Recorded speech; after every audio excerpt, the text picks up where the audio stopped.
friends, welcome back to my channel மாணவன் ஆசிரியர் சரவணன்.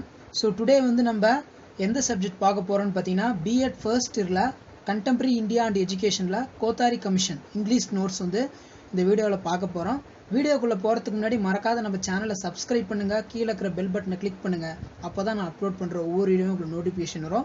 வாங்க வீடியோக்குள்ள போலாம். ஸோ இப்போ இந்த கோத்தாரி கமிஷன் நம்ம எடுத்துக்கிட்டோம்னா ரொம்ப இம்பார்ட்டன்ட் கொஸ்டின். ஸோ இந்த கொஸ்டினை நீங்கள் தயவு செஞ்சு வந்து ஸ்கிப் பண்ணாதீங்க. இது வந்து யூனிட் 6ல் ஃபர்ஸ்ட் கொஸ்டினே வந்து இதுதான் ரொம்ப முக்கியம். இதை நல்லா படிச்சுக்கோங்க. ஸோ ஃபர்ஸ்ட் இதோட இன்ட்ரடக்ஷன் பார்த்துக்கலாம். The appointment of education commission of 1964-1966 popularly known as Kothari Commission was a significant event in history of education in free India. In 1964, Dr. D.S. Kothari was requested to give advice to the government on the action to be taken for the development of education at all the levels, and he submitted a report in 1966. So இந்த கோத்தாரி கல்வி குழுங்கிறது பார்த்தீங்கன்னா main concept வந்து என்னன்னு பார்த்தீங்கன்னா தேசிய கோத்தாரி கல்விக்குழுவோட முக்கிய பரிந்துரைகள். So என்னென்ன அப்படின்னு பார்த்தோம்னா இந்தியாவோட கல்வி இருக்குது பார்த்தீங்களா, அதாவது தொடக்கநிலை, இடைநிலை மற்றும் உயர்நிலை வந்து மதிப்பீடு செய்வதற்காக தேசிய கல்வி வந்து பார்த்தீங்கன்னா முதல்ல வந்து உருவாக்கப்பட்டது. எப்போ உருவாக்கப்பட்டதுன்னு பார்த்தீங்கன்னா 1964 ஜூலையில் வந்து பார்த்தீங்கன்னா 4வது மாதத்தில் வந்து உருவாக்கப்பட்டது. இதை வந்து பார்த்தீங்கன்னா டிஎஸ் கோத்தாரி அவர்களுடைய தலைமையில் வந்து முதல்ல வந்து அமைக்கப்பட்டது. ஸோ அவரு மூலிமா வந்து அமைக்கப்பட்டதுனால ஸோ அவரோட பேரை வந்து பார்த்தீங்கன்னா வச்சுட்டாங்க கோத்தாரி கமிஷன், கோத்தாரி கல்விக்குழு அப்படின்னு வந்து வச்சுட்டாங்க. ஸோ இது வந்து பார்த்தீங்கன்னா இவருடைய பரிந்துரையின் பேரில் தான் வந்து கொண்டு வந்தது. ஸோ மெயின் கான்செப்ட் என்னன்னு பார்த்தீங்கன்னா தொடக்கநிலை, இடைநிலை, உயர்நிலை கல்வி போன்ற நிலைகளை பற்றி மதிப்பீடு செய்வதற்கோசரம், எஜுகேஷன் வந்து எவாலுவேட் பண்ணுறதுக்கோசரம் இவர் வந்து பார்த்தீங்கன்னா இந்த திட்டத்தை வந்து கொண்டு வந்தார். ஸோ இது வந்து பார்த்தீங்கன்னா கவர்மெண்ட்டுக்கு வந்து பார்த்தீங்கன்னா ஒரு பெரிய சிக்னிஃபிகண்ட்டாக இருந்துச்சு, யூஸ்ஃபுல்லாக இருந்துச்சு.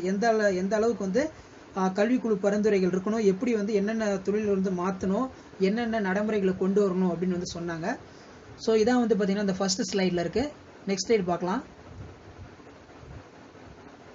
Chairman D.S. Kothari, then chairman of University Grant Commission, the third commission in post independent India, government revolution setting of education commission on July 14, 1964. So நான் முன்ன சொன்ன மாதிரி தான் இந்த கோத்தாரி கமிஷன் வந்து எப்போ வந்து அமைக்கப்பட்டதுன்னு பார்த்தீங்கன்னா தேசிய கல்வி அமைப்பு உருவாக்கும் போது 1964 ஜூலை மாதம் வந்து பார்த்தீங்கன்னா டாக்டர் டிஎஸ் கோத்தாரி ஸோ அவரோட தலைமையில் தான் வந்து அமைக்கப்பட்டது. ஸோ அதனால தான் வந்து பார்த்தீங்கன்னா இதுக்கு கோத்தாரி கமிஷன் அப்படிங்கிற ஒரு பேர் வச்சாங்க. It is reported the government on June 29, 1966. So இதை வந்து எப்போ வந்து கவர்மெண்ட் வந்து ரிப்போர்ட் பண்ணுறாங்கன்னு பார்த்தீங்கன்னா June 29 1966 வந்து சொல்கிறாங்க. Reported entitled Education and National Development, 17 members in which the foreign except from the countries such as USA, UK, USRA, France and Japan.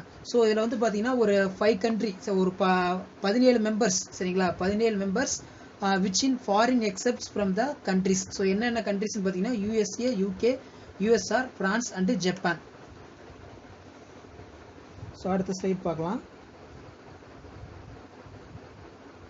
இதோட ஃபியூச்சர்ஸ் பார்க்கலாம். ஸோ இதோட ஃபியூச்சர்ஸ் நம்ம எடுத்துக்கிட்டோம்னா he tried to cover every field and aspects of entire education system. It is firm belief that education is the most powerful instrument of national development. The opening sentence of the commission, the density of India is being shaped in here classroom, denotes the value education that is determine the level of prosperity, welfare and futures the country. So இதோட features நம்ம எடுத்துக்கிட்டோம்னா இது வந்து எதுக்கு வந்து பரிந்துரைக்கிறாங்க பார்த்தீங்கன்னா நம்ம நாட்டு மக்களுக்கு வந்து ஒரே கல்வியை வந்து கொடுக்கணும். ஸோ அதுக்கோசரம் தான் வந்து பார்த்தீங்கன்னா இது கொண்டு வந்தது. ஒரே மாதிரியான பள்ளி அமைப்பு முறையை வந்து கொண்டு வரணும் அப்படின்னு சொல்லி இதை வந்து கொண்டு வந்தாங்க. ஸோ இதான் வந்து பார்த்தீங்கன்னா இதோடைய ஃபியூச்சர்ஸ் அப்படின்னு சொல்லலாம். ஸோ இதை நம்ம எடுத்துக்கிட்டோம்னு வந்து பார்த்தீங்கன்னா மெயினாக வந்து நம்ம கல்வி அமைப்பில் எல்லா நிலைகளையும் அறிவியல் கல்விக்கு வந்து முக்கியத்துவம் கொடுக்கணும் அப்படின்னு வந்து சொல்லியிருக்காங்க. அடுத்து பார்த்தீங்கன்னா எய்ம்ஸ் ஆஃப் எஜுகேஷன். ஸோ இதோடைய நோக்கங்கள் என்ன? த commission clearly specific the 5 important aims of education in India. So இவங்க வந்து பார்த்தீங்கன்னா ஒரு 5 எய்ம்ஸ் வந்து கொண்டு வராங்க. ஸோ என்னென்ன எய்ம்ஸ்னு சொல்லி ஒன் பை ஒன்னாக பார்க்கலாம். ஸோ ஃபர்ஸ்ட் ஒன்று வந்து பார்த்தீங்கன்னா எஜுகேஷன் அண்டு ப்ராடக்டிவிட்டி. சரிங்களா, எஜுகேஷன் அண்டு ப்ராடக்டிவிட்டி. ஸோ இந்த எஜுகேஷன் அண்டு ப்ராடக்டிவிட்டிங்கிறது நம்ம என்ன நினச்சிக்கணும்னா தொழில் உற்பத்தியினை பெருக்குதல். சரிங்களா, எஜுகேஷன் அண்டு ப்ராடக்டிவிட்டி அப்படிங்கிறது பார்த்தீங்கன்னா தொழில் உற்பத்தியினை பெருக்குதல் ஃபர்ஸ்ட் கான்செப்ட். ஸோ இதில் என்ன சொல்கிறாங்கன்னா science education as a integral part of school course, work experience as in important aspects of general education, vocational education especially at the secondary school stage to meet and the needs of industry, agriculture and commerce, improvement of scientific and technical education and research at the university stage. So இதில் வந்து என்ன சொல்கிறாங்கன்னு பார்த்தீங்கன்னா தொழில் உற்பத்தியை வந்து பெருக்கணும். So அதை தான் இங்கே என்ன சொல்கிறோம்னா இன்க்ரீஸ் இன் ப்ரொடக்ஷன், அப்படி இல்லைனா எஜுகேஷன் அண்ட் ப்ராடக்டிவிட்டி அப்படின்னு சொல்லலாம். ஸோ இங்கே என்ன சொல்கிறாங்கன்னா தொழில் உற்பத்தியினை பெருக்குவதற்காக கல்வி தொழில் உற்பத்தியுடன் பின்வருமாறு இணைக்கிறாங்க. ஸோ என்னென்ன வந்து இணைக்கிறாங்கன்னு பார்த்தீங்கன்னா இதுக்கு வந்து பார்த்தீங்கன்னா மெயினாக ஆராய்ச்சிக்கு வந்து முக்கியத்துவம் கொடுக்கணும், வேளாண்மை, கல்வி, பொதுக்கல்வி, அறிவியல் கல்வி மற்றும் தொழிற்கல்வி, புதிய கண்டுபிடிப்புகள் வந்து ஊக்குவிக்க வேண்டும். ஸோ இந்த அமைப்பு மூலமா ஸோ இடைநிலை கல்வியோட தொழில் வளம் பெருக்குவதற்கு தொழில்நுட்ப கூடிய அமைக்க வேண்டும் அப்படின்னு சொல்கிறாங்க.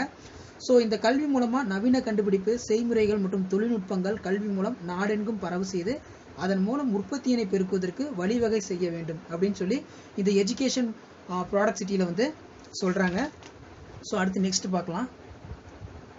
நெக்ஸ்ட் வந்து நம்ம எடுத்துக்கிட்டோம்னா social and national integration. So இந்த சோஷியல் அண்டு நேஷ்னல் இன்டகிரேஷன் நம்ம எடுத்துக்கிட்டோம்னா என்ன அதுக்கு தமிழ் அர்த்தம்னு பார்த்தீங்கன்னா தேசிய மற்றும் தேசியத்தை ஒருங்கிணைக்க ஆலோசனைகள் அப்படின்னு சொல்லலாம். According to the commission common school system, social service, NSS, NCC teaching, language, literatures, philosophy and history of India would go a long way in promoting national integration. So இதில் என்ன சொல்கிறாங்கன்னு பார்த்தீங்கன்னா சமூகம் மற்றும் தேசியத்தை ஒருங்கிணைக்க ஆலோசிக்க நாடு முழுவதும் தரமுள்ள பொதுப்பள்ளிகளை வந்து அமைக்க வேண்டும் அப்படிங்கிறாங்க. தேசிய பொதுக்கல்வி முறையினை வந்து உருவாக்க வேண்டும். பள்ளிகளிலும் உயர்கல்விகளிலும் நாட்டு நலப்பணி திட்டம், இந்த நாட்டு நல பணித்திட்டம்னு எடுத்துக்கிட்டோம்னா NSSன்னு சொல்லுவோம் பார்த்தீங்களா, நேஷனல் சர்வீஸ் ஸ்கீம். அடுத்து பார்த்தீங்கன்னா தேசிய மாணவர் படை பார்த்தீங்கன்னா NCC அப்படின்னு சொல்லுவோம். Teaching language, lectures, philosophy and history of India would go a long way in promoting national integration. So பள்ளிகளிலும் கல்லூரிகளிலும் கல்லூரிகளிலும் நாட்டு நலப்பணி திட்டங்கள், சமூக வளர்ச்சி பணிகள் போன்ற இன்னும் பிற பொது சேவைகள் மாணவர்களுக்கு திறன்மிக ஏற்ப அவர்கள் பங்கு பெற வேண்டும். ஒவ்வொரு ஸ்கூல்லையும் வாலண்டியர்ஸ் வந்து பார்த்தீங்கன்னா இந்த ரெண்டு இதுலேயும் வந்து இன்வால்வ் ஆகணும், NSSலையும் NCCலையும். நம் நாட்டுக்கென்று மொழிக் கொள்கையினை உருவாக்க வேண்டும் அப்படின்னு சொல்கிறாங்க. கல்வியில்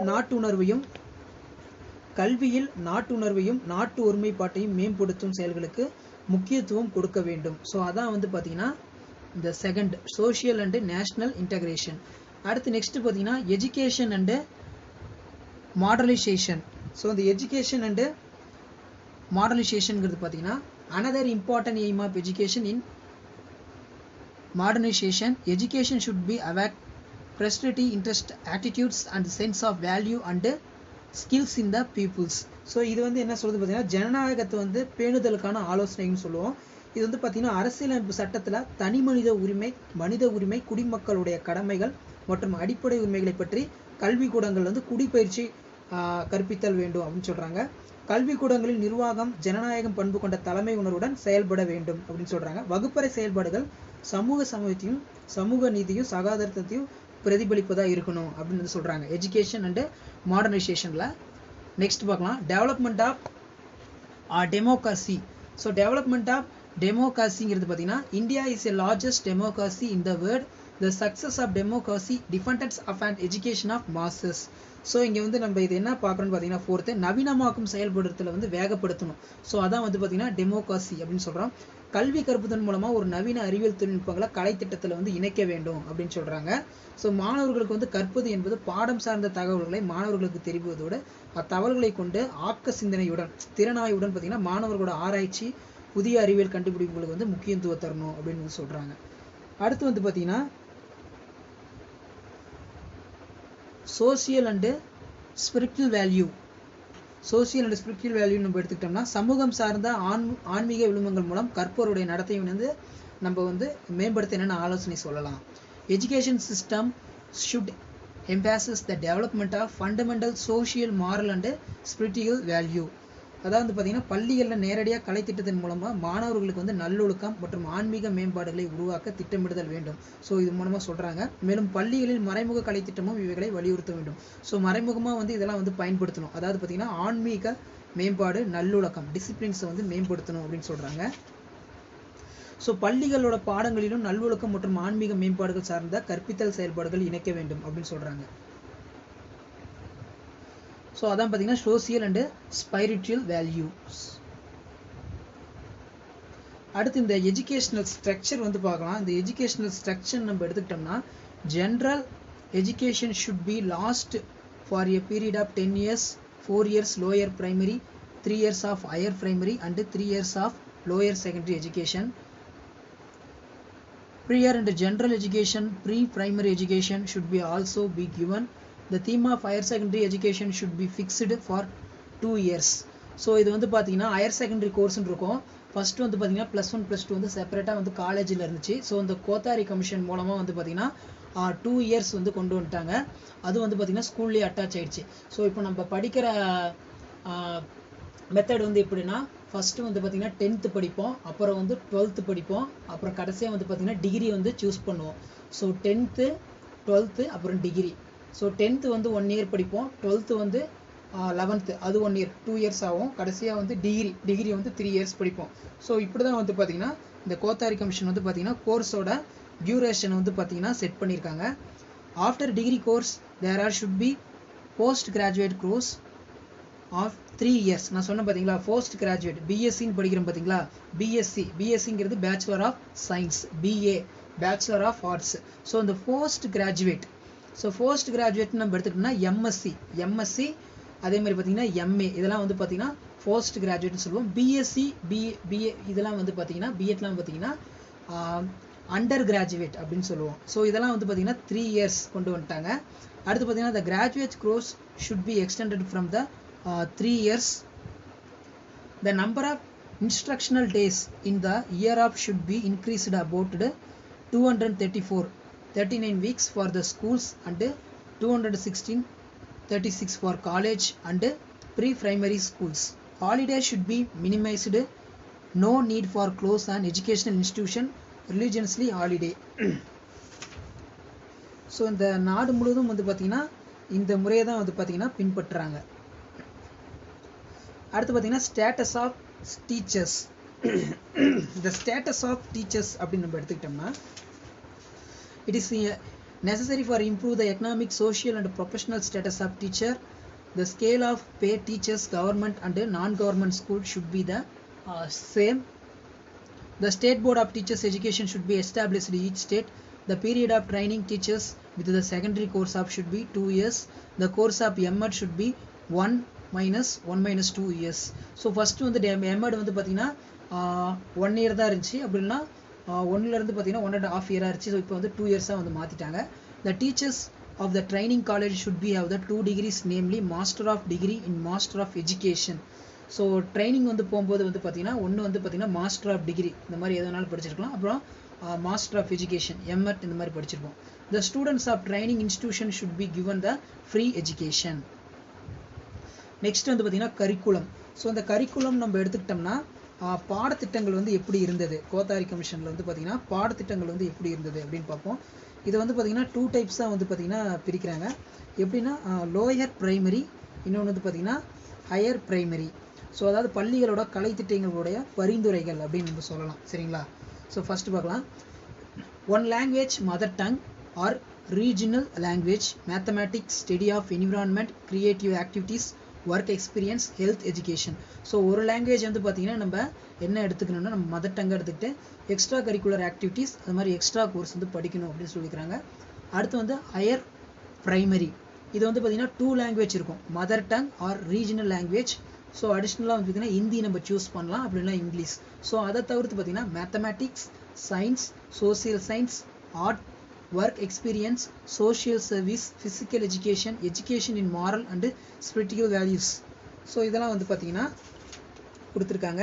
ஸோ இதெல்லாம் வந்து எந்த வகுப்புல இருந்து நடைமுறைப்படுத்தணும் அதுவும் வந்து பார்த்தீங்கன்னா கொடுத்துருக்காங்க. நெக்ஸ்ட் பார்த்தீங்கன்னா லோயர் செகண்டரி, இது வந்து பார்த்தீங்கன்னா 3 லாங்குவேஜஸ் இருக்கும். இது வந்து பார்த்தீங்கன்னா in non-Hindi speaking areas, mother tongue or regional language, Hindi higher or lower standard English, higher or lower standard Hindi speaking area, mother tongue or regional language, English or Hindi, one modern Indian language besides Hindi, mathematics, science, arts, work experience, physical education, education of moral and spiritual value, civics, history, geography, etc. So இந்த lower செகண்டரியில் வந்து பார்த்தீங்கன்னா என்னென்ன subjects வைக்கிறாங்கன்னா maths வைக்கிறாங்க, science, arts, அதே மாதிரி physical education உடற்கல்வி, அதே மாதிரி பார்த்தீங்கன்னா வேல்யூ பேஸ்டு எஜுகேஷன், புவியியல், உயிரியல், குடிமியல், ஸோ இந்த மாதிரி சப்ஜெக்ட்ஸ்லாம் வைக்கிறாங்க. அடுத்து பார்த்தீங்கன்னா ஹையர் செகண்டரி நம்ம எடுத்துக்கிட்டோம்னா எனி 2 லாங்குவேஜஸ் இருக்கும், which should be include any modern Indian language, any modern foreign language and the any classical language. Any 3 subjects be selected from the following. இதில் ஏதாவது வந்து நம்ம 3 subjects வந்து select பண்ணிக்கலாம்.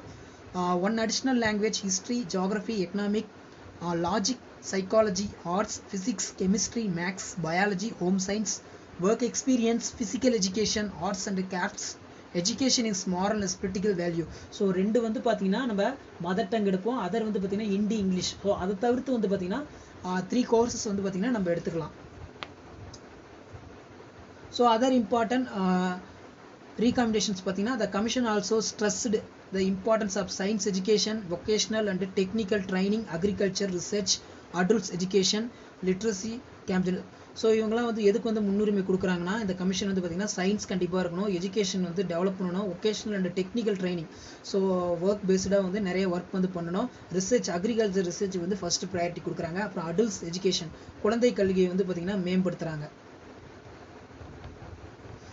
இதோட மெரிட்ஸ் பார்த்துக்கலாம். மெரிட்ஸ் நம்ம எடுத்துக்கிட்டோம்னா இதோடைய நிறைகள் என்னென்ன நிறைகள் இருக்கு அப்படின்னு வந்து 1 by 1 பார்க்கலாம்.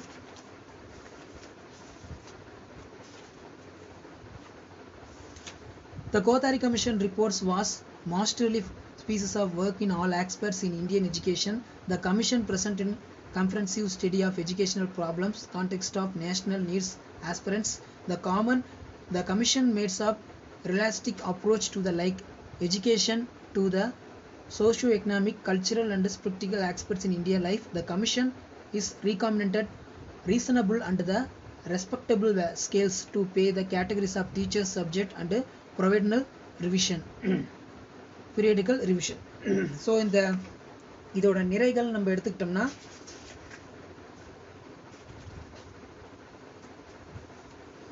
ஆசிரியர் கல்வி வந்து விருப்ப பாடமாக வந்து எடுத்து பயிலணும். ஸோ ஆசிரியர் வந்து பார்த்திங்கன்னா மாணவர்களுக்கு வந்து நல்லா ப்ராப்பரான ரிவிஷன் கொடுக்கணும். ஸோ அவங்களுக்கு தேவையான பேபிள் ஸ்கேல் வந்து பார்த்திங்கன்னா கோத்தாரி கமிஷன் வந்து பார்த்திங்கன்னா கொடுத்தாங்க. அதே மாதிரி பார்த்திங்கன்னா நிறைய வந்து டிசிப்ளின்ஸ், அதே மாதிரி வேல்யூ பேஸ்டு ஆக்டிவிட்டீஸ்லாம் வந்து பார்த்திங்கன்னா சொல்லி கொடுத்தாங்க. ஸோ அடுத்து டிமெரிட்ஸ் பார்க்கலாம். டிமெரிட்ஸ் நம்ம எடுத்துக்கிட்டோம்னா the portion heads of schools was left undecided by commission. The commission committed mistake in placing Sanskrit on the pairs of Arabic. The views of commission on medium of instruction was not only conflicting but also controversial. So இதான் வந்து பார்த்திங்கன்னா இதோட demerits. So இந்த டிமெரிட்ஸில் வந்து பார்த்திங்கன்னா commission committed mistake இன் placing Sanskrit வைக்கிறாங்க, அப்புறம் Arabic வந்து வைக்கிறாங்க. ஸோ அதே மாதிரி வந்து பார்த்திங்கன்னா ஒரு ப்ராப்பராக வந்து கலைத்திட்டத்தை வந்து உருவாக்கல, ரொம்ப வந்து பார்த்திங்கன்னா எலாபரேட்டாக போயிட்டு இருந்துச்சு அப்படின்னு சொல்லியிருக்காங்க. ஸோ இந்த கொஸ்டின் வந்து பார்த்திங்கன்னா ரொம்ப ரொம்ப இம்பார்ட்டன்ட். நீங்கள் நாகராஜன் சாரில் ஒரு தடவை ரெஃபர் பண்ணிக்கோங்க. கோத்தாரி கமிஷன் வந்து பார்த்திங்கன்னா ரொம்ப ரொம்ப ஒரு இம்பார்ட்டன்ட் கொஸ்டின். வீடியோ பிடிச்சிருந்துச்சுன்னா மறக்காத லைக் பண்ணுங்கள், ஷேர் பண்ணுங்கள், சப்ஸ்கிரைப் பண்ணுங்கள். Thank you friends.